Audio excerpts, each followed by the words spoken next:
So what then are the factors that influence elimination reactions? In the same way that we considered this for substitutions.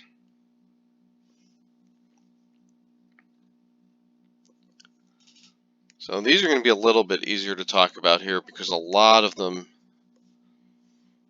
are the same as what we've already talked about. So we can start out by discussing the leaving group.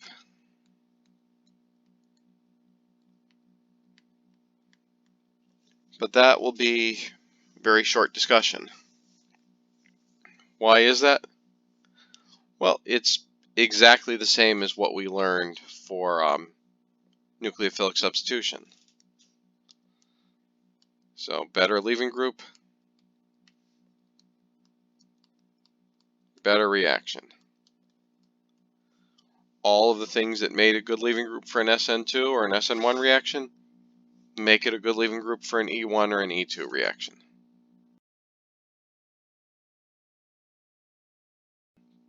So this is exactly the same as it was for SN1, SN2. What about the solvent? Well, this is also the same. Again, we need a polar solvent, and that's to make sure that our compounds are soluble. But if we want to favor E1, then just like with SN1, we want a protic solvent. Why? Well, it's all of the same reasons that we talked about for the SN1.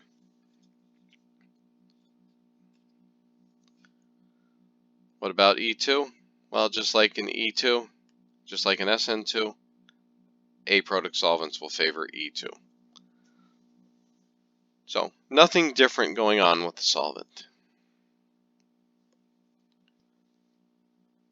Where things start to change are with the other two items, substitution and the leaving group.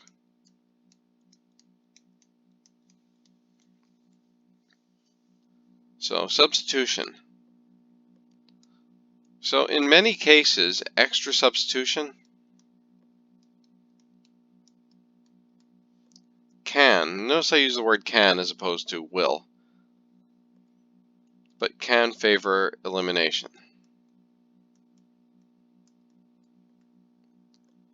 And probably the easiest way to illustrate that is with the following compound, tert-butyl bromide. So is tert-butyl bromide good for SN1, SN2, E1, or E2? So part of this should be easy. This is a tertiary alkyl halide, and we know tertiary alkyl halides are good for SN1. We've also learned that tertiary alkyl halides are bad due to sterics for SN2.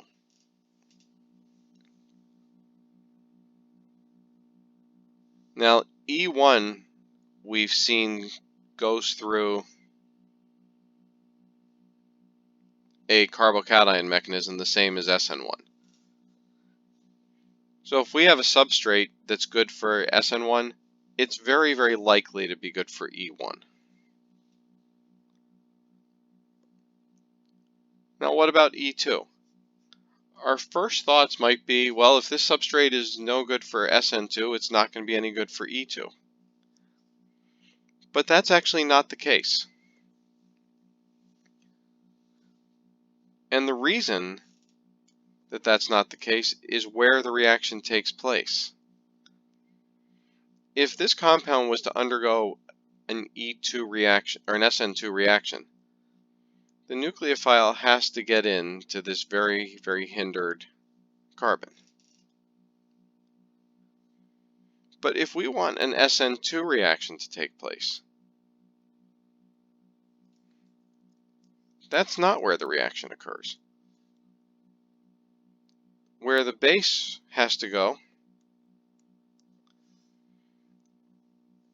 is here. And in this case, that's not so hindered.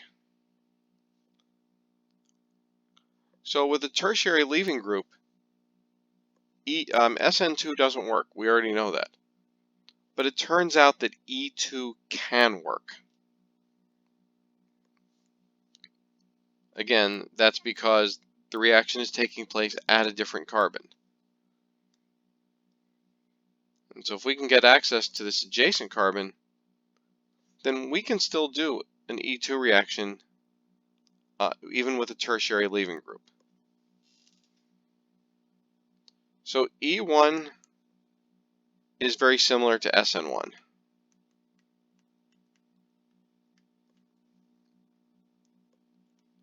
It wants secondary or tertiary leaving groups. But E2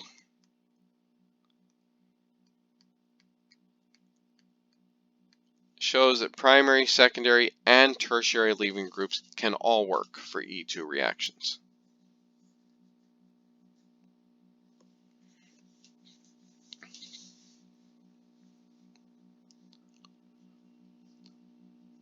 So in other words, the substitution is less of a factor for elimination than it is for nucleophilic substitution. When it comes to E1, we're still bound by the same issues of carbocation stability. But with E2, we don't have issues of substitution. Primary, secondary, and tertiary can all work quite well for this reaction.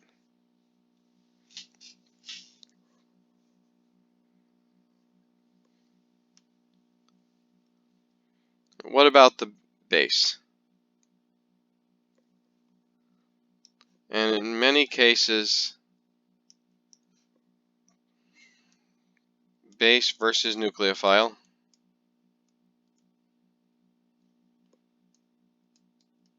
will control nucleophilic substitution versus elimination.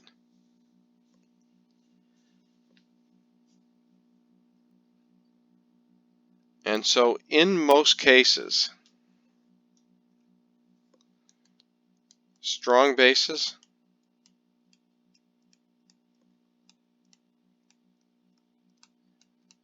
favor elimination. And so this means things like sodium hydride or sodium amide, NaNH2. But even better are things such as potassium T-butoxide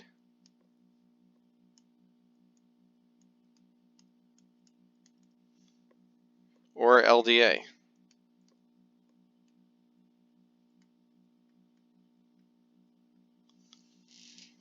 Why is that? Well, two main reasons. One is that both are strong bases.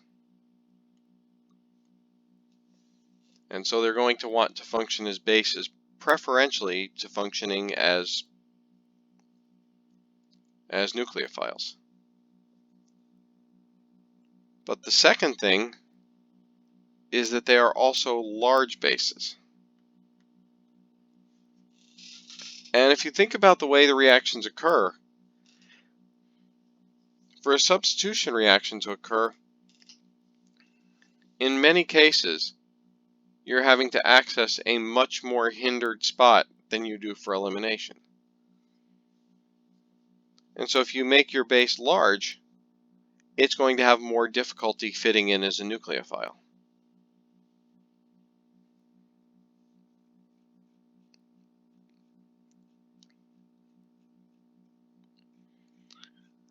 Now, is there a way to summarize all of this?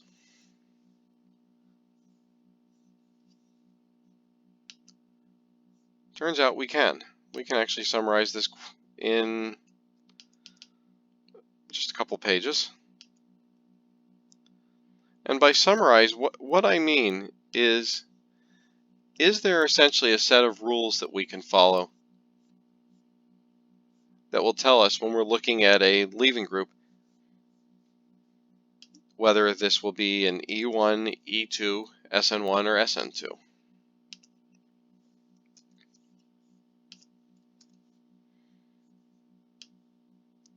So you'll find copies of these charts both in these PowerPoint files as well as they should be in the in-class exercises folder, and they're also included in your lab manual. So we start with a primary leaving group. Primary leaving groups are the easiest. Why? Well, for a primary leaving group, there's no E1 and no SN1. We only have E2 and SN2. So the first question we ask, is our nucleophile a strong base? If the nucleophile is a strong base, then it's going to be E2. If it's not, though, then we have to look at whether it's a good nucleophile. If it's a good nucleophile, we're going to favor SN2.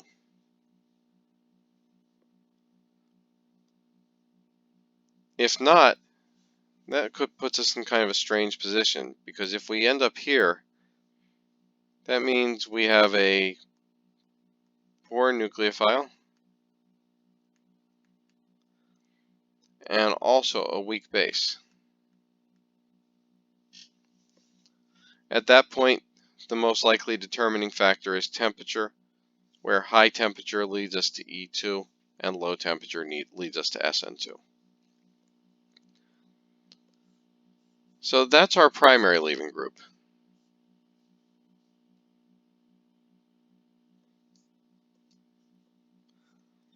Now I'm going to skip down to the tertiary leaving group.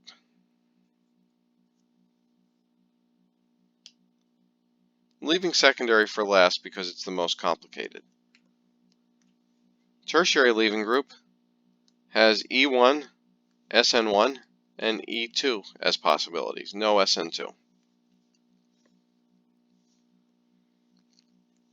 So again, we start by looking at, is it a strong base?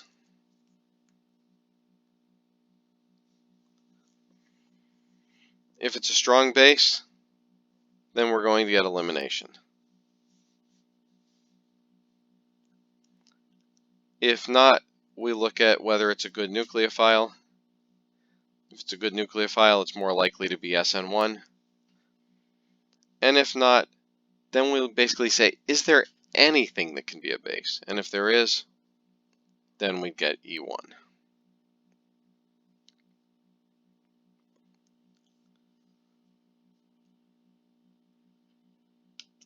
Secondary is our most complicated. But really, the main thing that we do here is we look at the solvent. And so if we have an aprotic solvent, then we're looking at SN2 or E2. And once we get to that point, this entire right half of the chart is actually the same as the primary leaving group chart. If it's a protic solvent, then we're looking at E1 or SN1, and the base strength is what will determine whether we have substitution or elimination.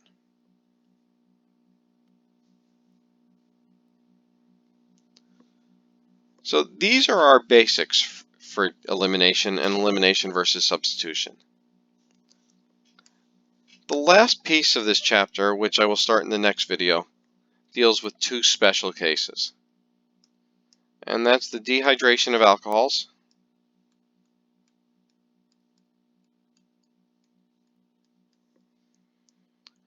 and the elimination of cyclohexane leaving groups. Those are our two special cases, and we will pull those out and discuss them separately.